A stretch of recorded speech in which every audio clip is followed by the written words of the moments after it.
Sungguh mereka datang lebih awal supaya dapat mengikuti upacara penyucian diri untuk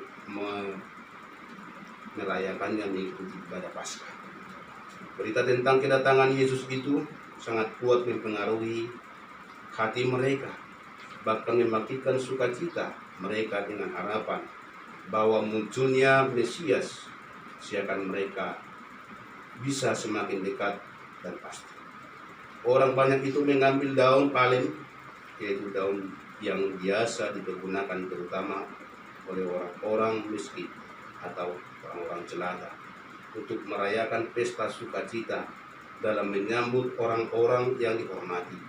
Orang banyak datang kepada Yesus bukan dengan membawa segudang keluhannya, kecemasannya, atau penderitaannya, tetapi mereka menghampiri Yesus dengan pujian dan sorak-sorai, dengan seruannya, "Hosana, diberkatilah Dia yang datang dalam nama Tuhan, Raja Israel." Hosana berarti keselamatan. Bersama Yesus, orang banyak merasa mendapatkan keselamatannya dan kemerdekaannya. Kedatangannya yang sungguh dalam kesederhanaan dan kesehajaan, yaitu hanya dengan menggunakan keledai dan disambut dengan sukacita dan sorak-sorai, seakan sangat bertolak belakang, di mana jika kita membaca di dalam Yohanes 10 ayat 22 sampai yang 39, Yesus ditolak orang-orang Yahudi dan mereka hendak melempari Yesus dengan batu untuk membunuhnya. Bahkan mereka tidak jera-jeranya terus berbuat jahat. Begitu Yesus luput dari maksud jahat orang-orang Yahudi, mereka terus mencari jalan untuk menangkap dan membunuh Yesus. Yesus tidak terperangkap dalam suasana yang begitu mencekam, namun terus melanjutkan perjalanannya pergi ke seberang sungai Yordan, ke tempat Yohanes membaptis dahulu. Ia menyingkir sembunyi dari orang-orang banyak, terutama dari incaran orang-orang Farisi dan tinggal di situ. Yesus yang tidak pernah pantang menyerah, bahkan semakin melakukan banyak perkara, diantaranya melakukan mukjizat yang besar, membangkitkan Lazarus yang telah mati terbaring 4 hari di dalam kuburannya.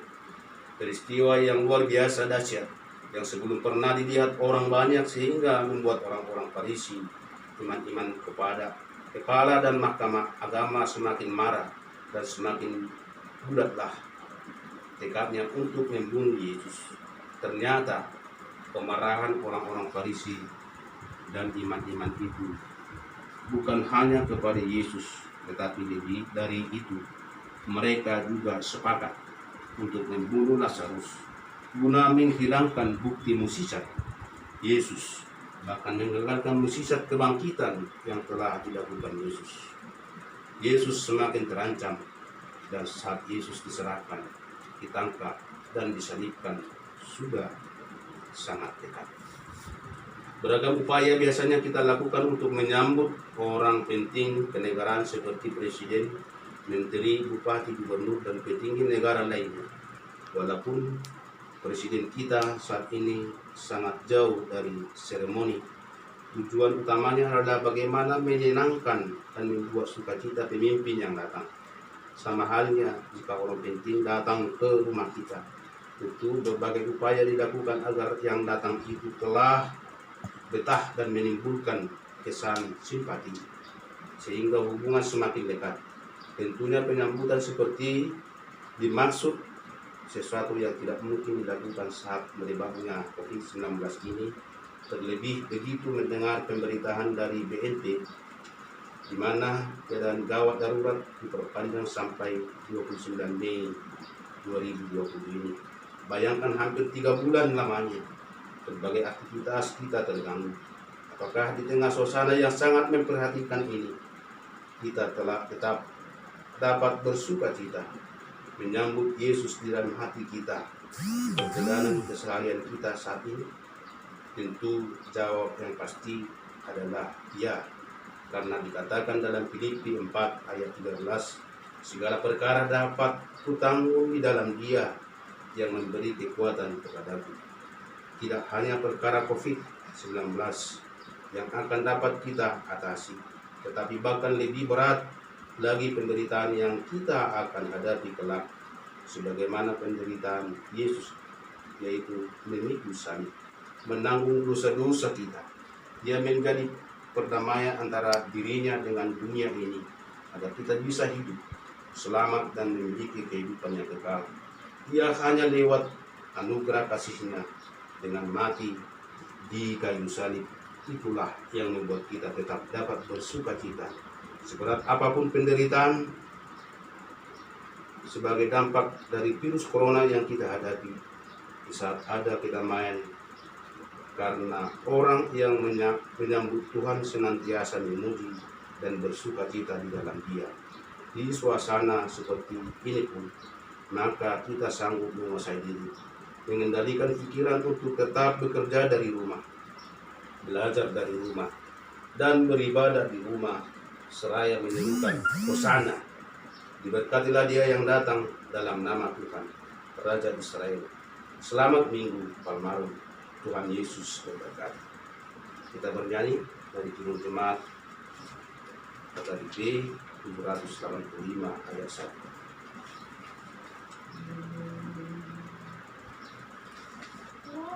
Lawan pencobaan dengan berteguh buaya. Lawan pencobaan dengan bertekun, bila kau menangkan, kau semakin teguh. Semua kejahatan kau taklukkanlah. Yesus kau andalkan, pasti kau menang.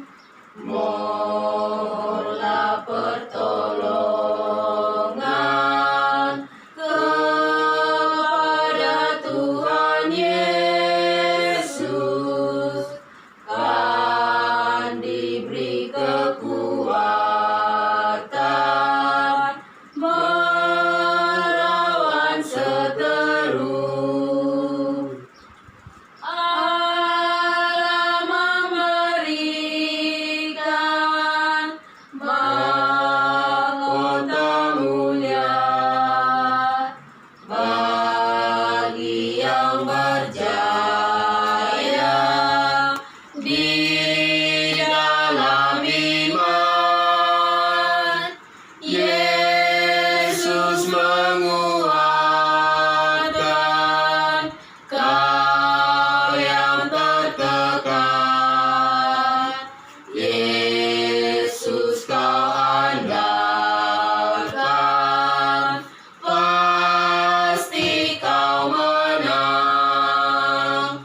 Mohonlah pertolongan kepada Tuhan Yesus, kan diberi kekuatan melawan seteru. Ucapkanlah syukur kepada Tuhan Allah kita yang Maha Kasih, karena Dia hadir dalam ibadah minggu ini melalui firman-Nya yang telah kita dengarkan.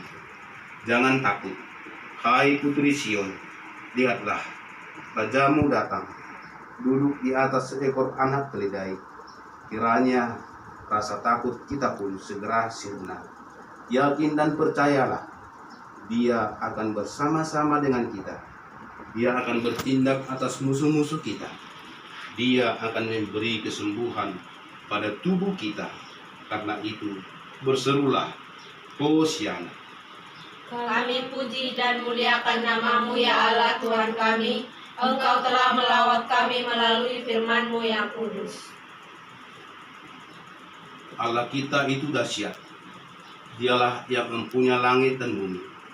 Dia mau menyembuhkan segala penyakit yang kita derita. Dia mau melenyapkan segala musuh-musuh kita.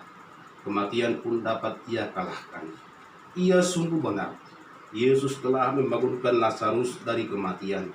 Oleh sebab itu, berharaplah akan kasih-Nya selamanya.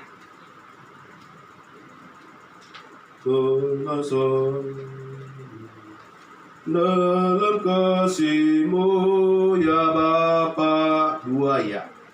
Dalam kasih-Mu ya Bapa, ku bahagia dan senang. Hanya Kau perlindunganku, Engkau juru selamatku. Berilah daku kekuatan, karena aku pun lemah. Jangan kehendak-Ku Bapa, kehendak-Mu jadilah. Kita berdoa untuk menyerahkan persembahan kita. Ya Tuhan Allah Bapa kami, sumber dari segala karunia dan berkat yang melimpah. Kami telah banyak menerima dari pemberian kasih-Mu. Terima kasih bagi-Mu. Kini kami memberikan persembahan kami ke dalam kerajaan-Mu.